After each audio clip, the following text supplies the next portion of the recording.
Usually when it comes to the death penalty, conservatives are very much in favor of executing people. But there is a specific case in Texas where both Democrats and Republicans, conservatives and liberals, are coming together to protest the upcoming execution of a man by the name of Scott Panetti. Now, Scott Panetti is a severely mentally ill man. In fact, he has been diagnosed several times of being a paranoid schizophrenic, but nonetheless, he is facing the death penalty. He has been scheduled to be executed, and a lot of people are disagreeing with this. Again, even conservatives. Now, just to tell you what his crime is, Panetti admitted in 1995 to having killed his in-laws 3 years earlier while his wife and 3-year-old daughter watched. He has suffered from schizophrenia and other mental illnesses for over 30 years and has been hospitalized 15 separate occasions. Now, some will argue, well, okay, was he pretending to be schizophrenic? Was he pretending to be mentally ill as he was standing trial? No, it turns out that he was actually diagnosed as a paranoid schizophrenic back in 1978. Okay, and this crime happened in the 1990s. So he had a long history of this mental illness, but nonetheless, he was convicted of this crime and he was given the death sentence. Now, 21 conservatives have come together and they've joined with mental health and death penalty reformers in opposing the execution, asking Perry in a recent letter, and that's of course, Rick Perry, in a recent letter to commute Panetti's sentence to life in prison. Before I read you a part of that letter, Cenk, do you want to jump in? Yeah. So Katie Halper wrote a really good piece about this in Vice, and let's go over some of the facts. So in 14 years since his original diagnosis of being schizophrenic, he had to be hospitalized 14 different times. Now, he showed up in court defending himself, which why would a judge who clearly sees this guy as crazy with all his history, right, allow him to represent himself? At one point in the trial, he asked for a break so he can take his medications. First of all, clue to the judge that the guy might not be able to defend himself, but the judge not only does not get that clue, denies him the break. He says, let's keep it moving. Okay, so he shows up in a purple cowboy outfit with a bandana on. He calls the Pope, Jesus Christ, and JFK as witnesses. Yep, I have very specific details about how he was acting in court. So we'll get to that. Okay, but look, I'm not going to have any sympathy for a guy who pulls this stunt afterwards, right? A million guys have tried to act crazy. Vincent Chin Gigante is a mob boss who acted crazy all that time. I never believed that stuff, okay? And it's a very, very hard defense, right, to pull off. Here's the thing. He didn't start his defense in 1978, okay? And Katie points out the Army is not, and she's actually quoting someone there, the Army is not someone who hands out the classification of schizophrenic lightly, right? And they did. The Army said he was, right? Yes. And this is well before the crime, right? And then Social Security gave him disability because they said, you're schizophrenic, you can't work. And now here comes the thing that drives me the craziest. His wife got a restraining order on him. Remember, it's her parents who eventually get killed. And she said to the authorities, look, this guy is literally judged to be crazy. He's been checked into the hospital all these different times, right? Army says it, Social Security says, everybody says it. Can you please take his gun away? And Texas says, no, he's got a right to his weapon. It's amazing. And he goes and shoots 2 people and kills them dead. And then Texas turns around to a guy who they were told was crazy and they let him walk in there with a weapon. Then they turn around and say, oh, no, now you're not crazy anymore and we're going to kill you. One of the people that is hoping that he doesn't get executed is his ex-wife. And she said, had they taken his weapons away, that day would have never happened. He wouldn't be in prison today.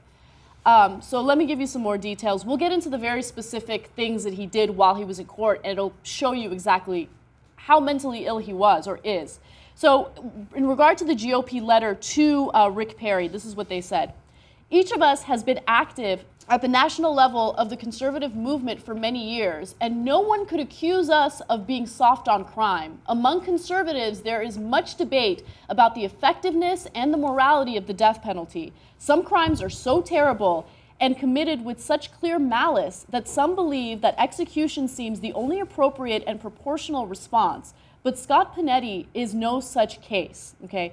The authority to take a man's life is the most draconian penalty that we allow our government to exercise. As conservatives, we must be on guard that such an extraordinary government sanction not be used against a person who is mentally incapable of rational thought. It would be immoral for the government to take this man's life. Should the board recommend it, we respectfully urge you to reduce Mr. Panetti's death sentence to life in prison. So, look, there's 21 conservative leaders here, 35 evangelical Christians, et cetera. But these are not just like, oh, we happen to find 35 random dudes who claim to be right-wing or something. No. Ken Cuccinelli, the Cooch, the guy who tried to outlaw oral sex in Virginia. Gary Bauer, longtime, family values advocate. You know what that means. Brent Bozell. I mean, these are a who's who of the right wing.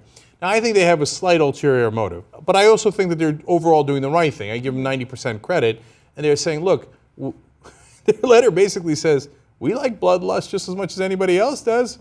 I mean, we're all for executions. It's awesome, right? But this guy's really fucking crazy, guys, right? And so now I think there's slight ulterior motive is, in his madness, he constantly talks about the demons, right? And how he's fighting the devil. And how he had to bury his furniture because the devil was trying to hide his furniture. Hide in his furniture. Right, hide in his furniture, right? And then he fought the devil once and killed him, and then he washed all the walls in his house because he was washing the devil's blood off, right? Yeah.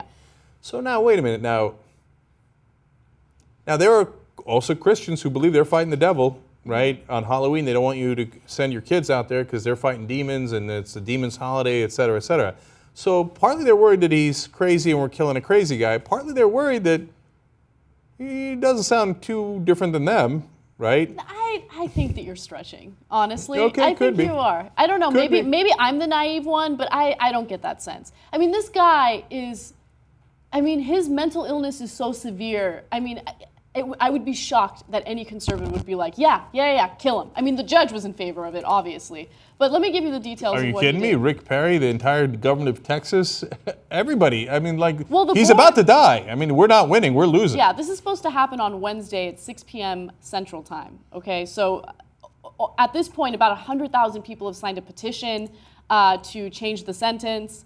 Who knows what's going to end up happening? It's really up to Rick Perry at this point. So let me explain to you just how crazy this guy is, okay? Maybe crazy is not a PC way of saying it, but he's crazy. I know. We're bad guys. All right, Okay. so one of Panetti's lawyers testified that his delusional behavior made any useful communication between them impossible. Psychiatrists called by both the defense and the prosecution agreed that he was schizophrenic, and yet somehow the doctor testifying for the state was able to claim that Panetti was competent, and the jury agreed. Now, of course, that's according to the Vice article.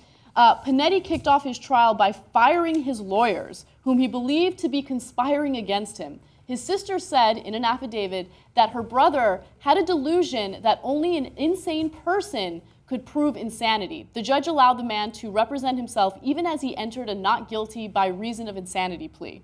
He certainly looked the part in his purple cowboy suit, bandana, cowboy boots, and spurs. Panetti called over 200 witnesses, including Jesus Christ, the Pope, and JFK. He aimed an imaginary rifle at the jury and explained that he had killed his in-laws while under the control of Sarge, one of his auditory hallucinations that had been documented years earlier. See, when it's documented years earlier, it's not some great setup. He didn't even know his in-laws when he first started getting evaluated as schizophrenic. He's obviously not faking it. Look, I'm not a good guy, okay? I'm not a liberal who's always against the death penalty because I believe the state shouldn't kill people, et cetera. I was for the death penalty, right? The reason I switched over to being against it is because we had all these people who were innocent on death row. I didn't want to kill the wrong guy, right? So this guy is an incredible danger, schizophrenic or not. That's part of the reason he's dangerous because he's schizophrenic, and then there's all these other diagnoses. The dude is dangerous, right? He thinks he's fighting the devil and demons, etc. I wouldn't let him out if under any circumstances, right? But is that who we are? We know he's sick. We know it. Everybody knows it, right? Even the judge, everybody knows it. You can't deny it, right? And we say, yeah, we know he's mentally sick. Let's execute him, right? I mean, I get, but you know what Texas is saying? Texas is saying, yes, that's exactly who we are.